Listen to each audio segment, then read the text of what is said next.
Halo semuanya, Assalamualaikum warahmatullahi wabarakatuh. Kembali lagi di channel Jogja Gurun, tentunya bersama saya Alif. Di depan teman-teman ini ada buah naga, roostok buah naga. Nah, di sini video kali ini saya akan menjelaskan bagaimana proses pengakaran dari buah naga, dan ada beberapa Jesperti dan Mirtillo, bagaimana proses pengakaran yang baik meminimalisir terjadinya busuk saat proses pengakaran. Sebelum kita bahas lebih lanjut, kita saksikan intro terlebih dahulu.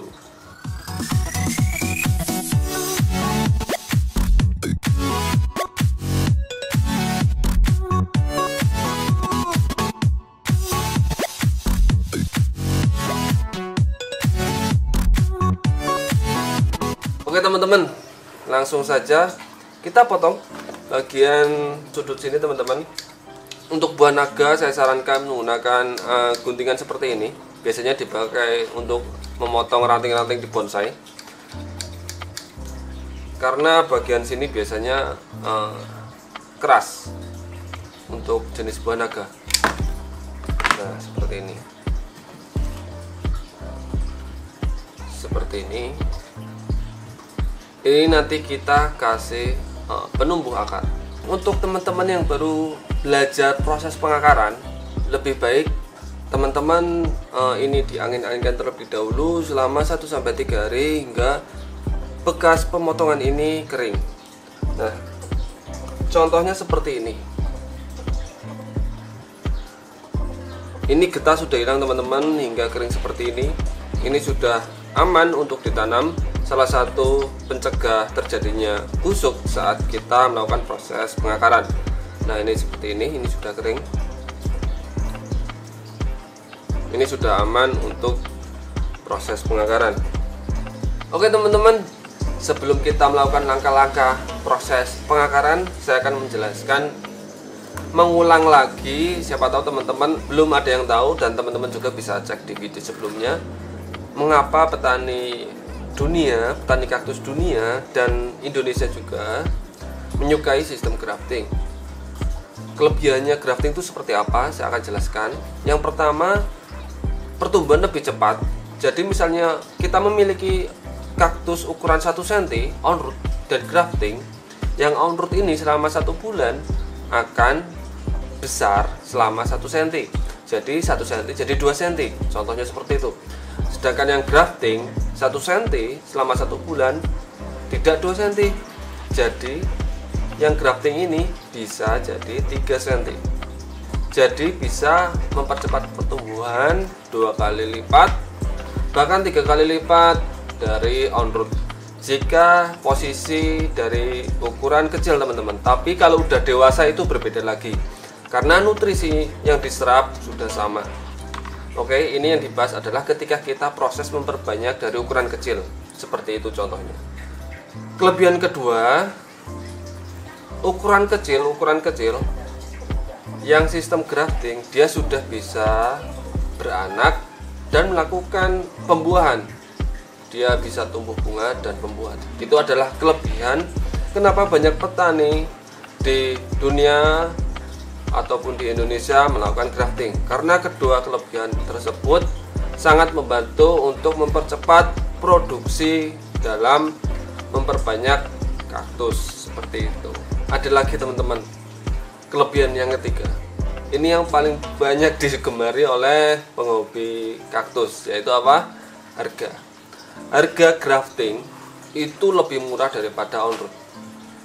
Contoh, on root 2 cm harganya 1 juta. Grafting 2 cm dengan kualitas yang sama harganya bisa 500.000. Seperti itu teman-teman contohnya. Itu 3 kelebihan kenapa banyak petani kaktus itu menggunakan sistem grafting. Oke, langsung saja teman-teman. Kali ini saya menggunakan rapid root karena root up di tempat saya habis, jadi saya menggunakan rapid root. Fungsinya sama, bahkan warna dan teksturnya juga sama. Kalau root up itu lebih kuning sih, kalau ini lebih putih. Ini berbentuk bubuk teman-teman, seperti ini. dia berbentuk bubuk. Nah, kita akan beri sedikit air agar bubuk ini menjadi kental.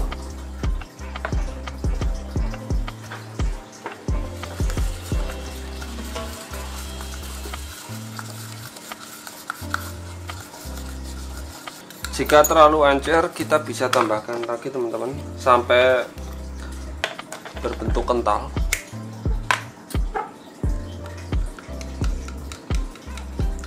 Dan tidak perlu khawatir kalau berlebihan, karena masih bisa digunakan lagi.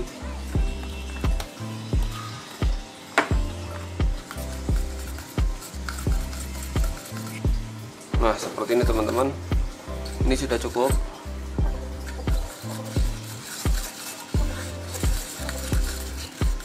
Ini sudah cukup teman-teman. Selanjutnya kita oles ke rostock.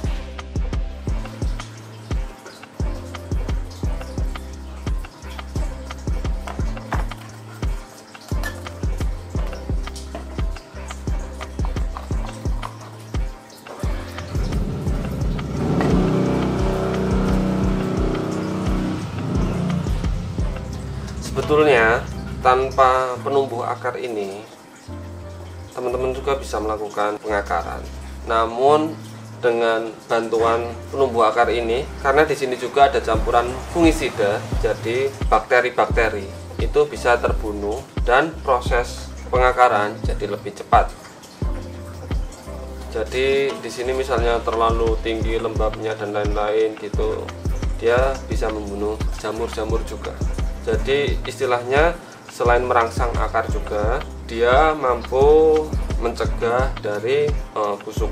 Jadi misalnya tanamannya 1 bulan belum berakar, dia tetap masih bisa bertahan karena ada fungisidanya di dalam penumbuh akar ini. Nah, kalau buah naga dia bisa keluar akar dimanapun, seperti ini contohnya, asal tempatnya lembab.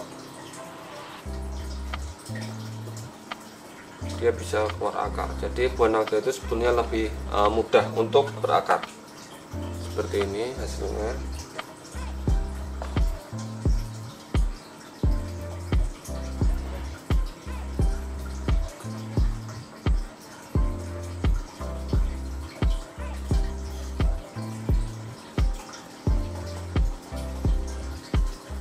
Oke, cukup. Langsung kita siapkan medianya. Oke teman-teman, saya jelaskan lagi. Teman-teman bisa menggunakan apa saja untuk merangsang penumbuh akarnya, terserah merek apa. Rata-rata yang dijual di pasaran itu berfungsi dengan baik. Saya menggunakan biasanya kalau tidak campuran, saya menggunakan full sekam bakar untuk proses pengakarannya. Full teman-teman, tanpa campuran apapun. Dengan media normal pun sebetulnya bisa, namun karena ini hanya proses pengakaran, nanti karena biasanya kalau udah 1 bulan lebih, itu kurang lebih 1 bulan 2 bulan, karena akan saya pindahkan ke media normal. Jadi ini hanya untuk merangsang akar, jadi saya menggunakan full sekam bakar. Teman-teman juga bisa mencampurnya dengan kokopit agar kelembapannya lebih terjaga. Langsung saja kita tanam teman-teman.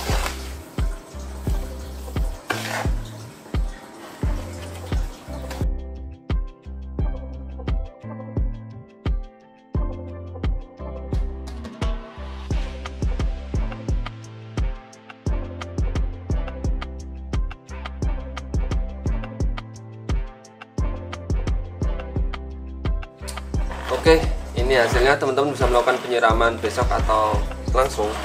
Kalau saya biasanya langsung.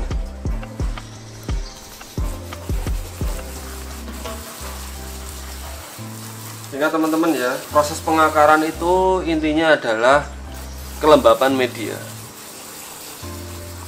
Jadi kelembapan media itu sangat dijaga.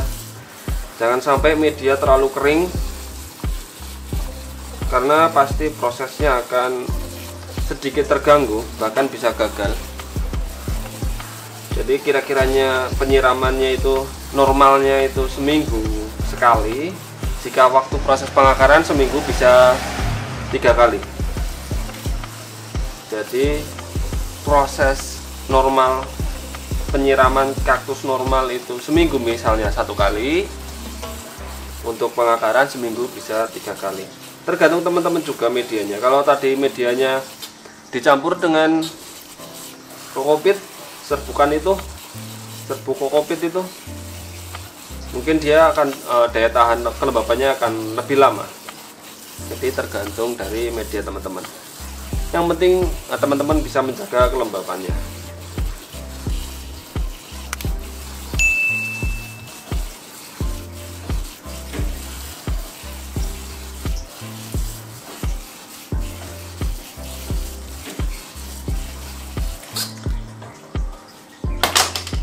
Oke teman-teman, hasilnya seperti ini.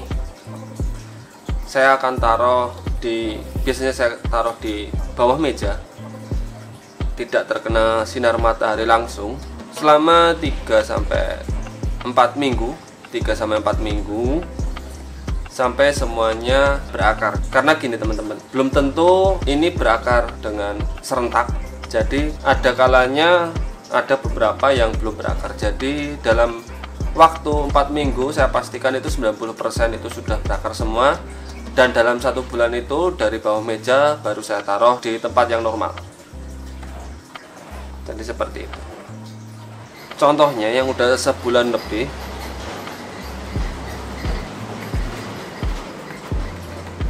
nah ada yang pendek teman-teman,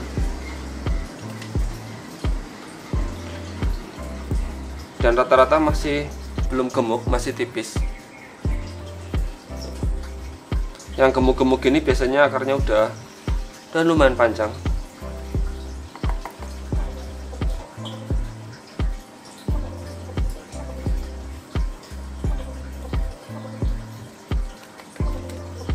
Ini yang masih tipis, akarnya udah lumayan. Nah seperti itu ya teman-teman ya, hasil dari proses pengakarannya. Gini teman-teman, yang tadi saya jelaskan, pertumbuhan tidak sama, ada yang gondrong seperti ini, ada yang kecil. Ini sudah tumbuh akar, namun ini sudah berani dipisahkan di tempat normal. Maksud saya sudah ditanam di tempat normal, kena cahaya matahari normal. Ini sudah bisa, sudah berani. Oke teman-teman, cukup sampai di sini video dari saya. Terima kasih sudah menonton video dari awal hingga akhir. Mohon teman-teman menonton video dari awal hingga akhir, karena jangan sampai teman-teman menanyakan hal yang diulang kembali. Oke, jika teman-teman masih kurang jelas di dalam video ini, silahkan ketik di kolom komentar dan tanyakan. Namun sebaiknya sebelum bertanya, teman-teman menonton video dari awal hingga akhir. Terima kasih, saya Ali dari Jogja Gurun.